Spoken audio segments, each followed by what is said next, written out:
Hello hi नमस्कार जय जगन्नाथ मु प्रियांशु आपण मानक स्वागत करछि मोर यूट्यूब चैनल ब्लॉगिंग प्रियांशु को। तो आज मु जाउछि नयागढ़ जिले में थिबा प्रसिद्ध लड्डू बाबा टेम्पल को। तो चलंतु जिबा लड्डू बाबा मंदिर सेठी देखिबा आ लड्डू बाबा विषय रे अनेक कथा जानिबा।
तो सबंत कर शर्मा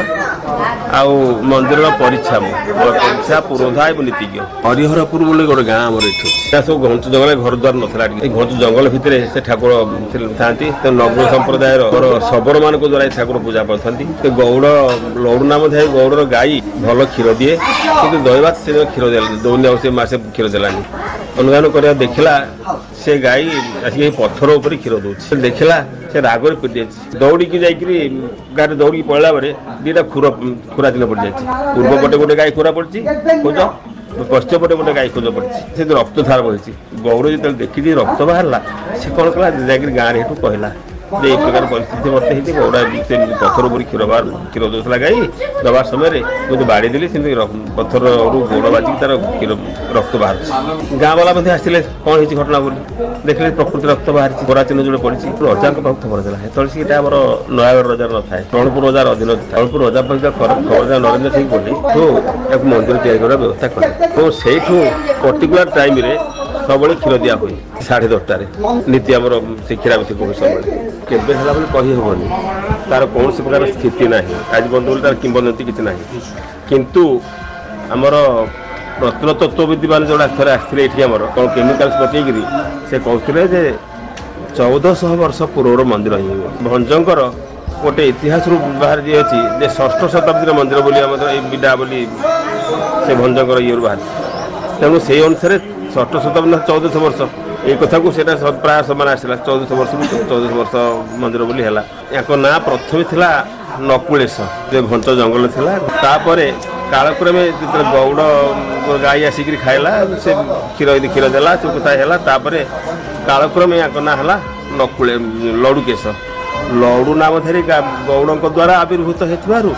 ना है लड़ुकेश यहाँ हूँ रणपुर रजा कीर्ति रणपुर रजा नरेंद्र सिंह बोलते से मंदिर तैयारी करते आमर घंट बजा पर्यटन से तैयारी करते घंट बजा तेणिकी जहाँ नयागढ़ रजा कीर्ति सब भोरू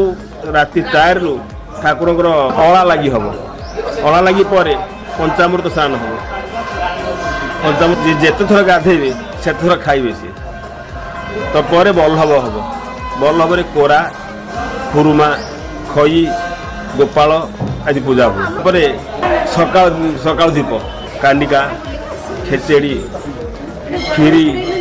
तरकारी डाली भजा शाग इत्यादि पूजा है से सकाल धूप हम सकाल धूप पर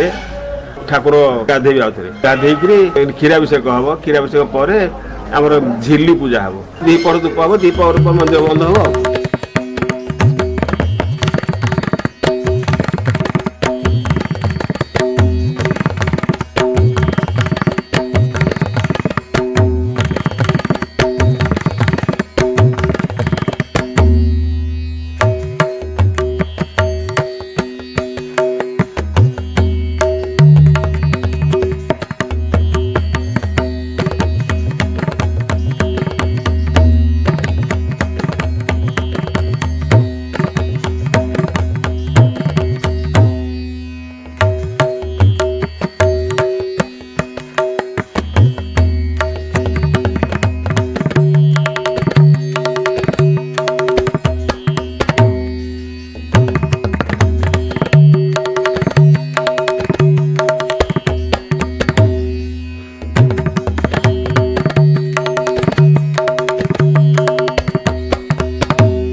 धार चुटिला बाबा मस्तक दुई पटे खोरा चिन्ह अद्य पर्यटन रही जाइए आम लड़ू बाबा चंद्रशेखर उत्तरार्ध विष्णु आ दक्षिणार्ध शिव आमर गोपाल मंत्र आ पंचाक्षर मंत्र बाबा को आम पूजा करूँ आगुरी से सब असुर मानक कृतित्व यार कौन किंवदंती ना पुराणा असुर मैंने बाणासुर था से असुर मान किंवदंती भंडार पहाड़ तले से तपस्या करी बाबा को सेवा करुले किंतु असुर मैंने मरवा ठाकुर लुचि जाते लड्डू बाबा प्रोध्याय नित्यं महेश मुरजतगिरी नभं चारु चंद्रं वतंसं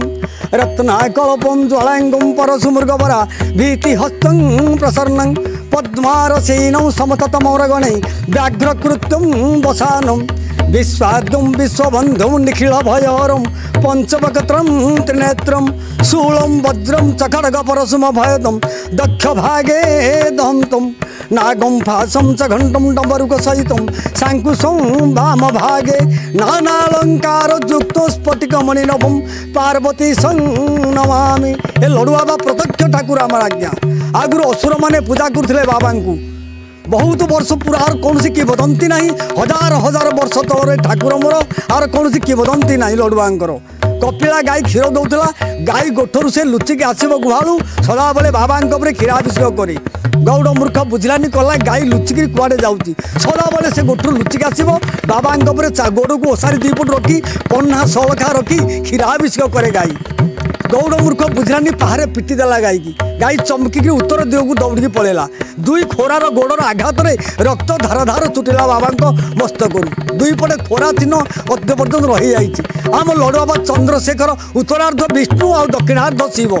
आमर गोपाल मंत्र आ पंचाक्षर मंत्र बाबा को आम पूजा करूँ अभिषेक करूँ रुद्राभिषेक करूँ नाना प्रकार नीतिकांति हरिहर आमर ये उत्तरार्ध विष्णु दक्षिणार्ध शिव उत्तर पटे तुलसी देवु दक्षिण पार्श्व बेलपत्र देवु गोपाल मंत्र और पंचाक्षर मंत्र मो बाबा पूजा होती शंकर भगवान लड्डू बाबा प्रत्यक्ष ठाकुर हजार हजार यात्री कष्टी दुखी रोगी नाना प्रकार रोगी माने कष्ट आसवे आक्रांत ए बाबा पदोदक पाई ये गुहारिया पड़ी से मैंने आरोग्य लाभ कर जाउछंती अपुत्री को पुत्रदान दौरान लड्डू बाबा केते दूर आछंती भक्त माने केते दूर दूरांतरु भक्त दुख केते गरु मुंडाई मुंडरे तुम्भ पास है लड्डू केश धरी संगे परिवार होई पथे नारखार हेले बाधा न मानी कलुष हे लड्डू केश से हर हर महादेव शंकर भगवान लड्डू बाबा प्रत्यक्ष ठाकुर हरिहर मूर्ति हजार हजार भक्त लक्ष लक्ष भक्त आसी प्रभु पाद तले शरणापन पड़ी आरोग्य लाभ करी शांति पाई से माने उपलब्ध करी निज उपभोग करी प्रसाद पादुक जल से माने आरोग्य लाभ करी ए जगार जाउछन लड्डू ठारू आम लड्डू बाबा अति प्रत्यक्ष ठाकुर आग कथा कहला आज्ञा संसार अच्छा लिंग अच्छा शक्ति अच्छा शिव हेले हरिहर कौटे पाइबे ना आज्ञा उत्तरार्ध विष्णु आ दक्षिणार्ध शिव शंकर भगवान लड्डू बाबा देखी तुम्भर मंदिर देखी भक्त मन तर तर कहीदेव दुख अभिलाष हे लड्डू केश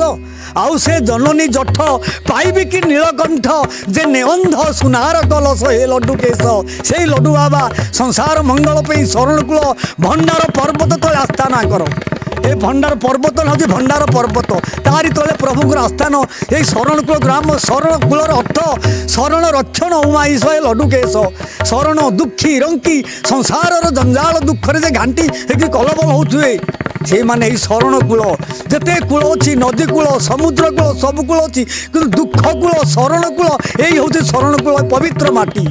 यही माटी जी आसला आरी धूली मस्तक मारी हर हर महादेव शंकर भगवान उच्चारण करी यही नील पोखरी नील सागर बाबांकर नीलकंठकर नील सागर बंधरु आंदुले पानी पीले भी पेटर रोग छाड़ी जाए कैंसर लेपर रोगी माने रोगमुक्त होगी जाऊँ।